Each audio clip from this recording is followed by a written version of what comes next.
Good morning, YouTubers. It's Mickey here. I hope you're doing well. I want to show you guys what I was up to this weekend. Had a busy weekend, got into that flow state, and I built this retaining wall. So I actually got the lower 3 tiers of blocks for free. That was from Reuse. Having a non-profit connection is really valuable to me. And I ended up buying the top layer of blocks so that I could do the whole thing without mortar. It's solid because I packed it with some clay fill that I had from digging the pond on the site. So it's packed with clay, and I put it in rebar stakes on the inside because I had rebar here as well. So it was kind of, just using the resources that I had at hand. But this is going to give a lot of structure to the chicken coop area and help get it more efficient, clean things up. If you remember before, I had the tomatoes growing here in that compost planter, and I just drug that around to this side, so now it's over here, and that's going to get replanted, probably some sugar snap peas, and then so I've got this nice entrance to the coop, wheelbarrow width. I'm making this video because it's going to start to rain, and I probably won't finish this project for a few more days. But this little basin, this was a $5 estate sale find, and I've got it plumbed up with water. I'm just going to finish, make a sink here, so this will be like a hand washing station for the chickens. It's on a pad, and then there's a pad for their feed. This is like their treats, and this is their food. And then this, so I pulled this yam. I just stuck one in here, and it had a lot of competition, so that's why it's real small. But a water yam. And so I thought, all right, I want to do that again, because I do want the chickens covered as much as possible. So I made this little planter real quick. I had these blocks I didn't know what to do with, and then I had some signboard. So I didn't even need to sacrifice one of my tie downs. I could have done it with like a hay bale twine.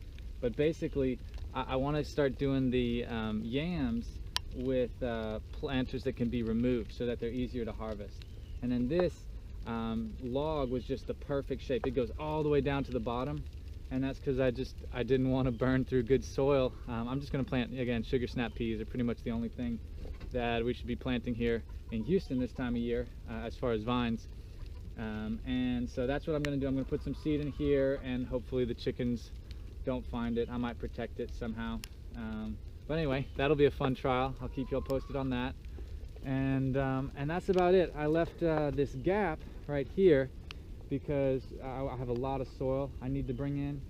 So the whole reason for this wall project was because I have this grapefruit tree. Sorry, I'm not managing the camera. So I have a grapefruit tree in here, and it got really bad freeze damage. I really wanted to protect it.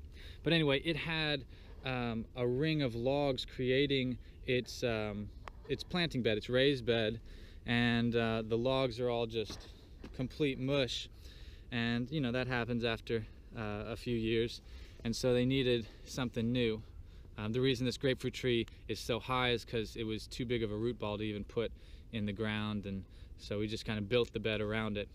But anyway, so I ran out of the free blocks, and I won't be able to get any more, so it worked out perfect that I had all this urbanite. I'm just going to finish it in urbanite. There's just enough, and it's going to be one nice big raised bed, and I'm probably going to even just toss in logs.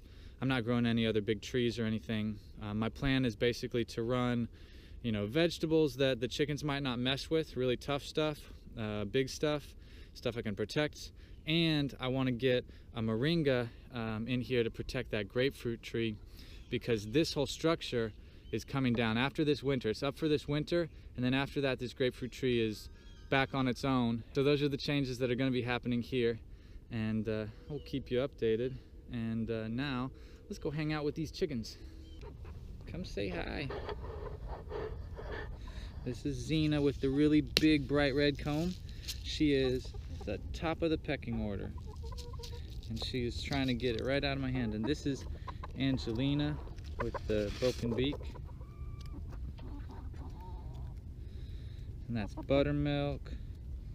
This one, let's see, that's Chill. Chill has brown eyes. Chill and Fly are tough to tell. No, you're supposed to be in front of the camera. Well, here. Go get it now. They know that container. Hey, Miss Angelina, come here.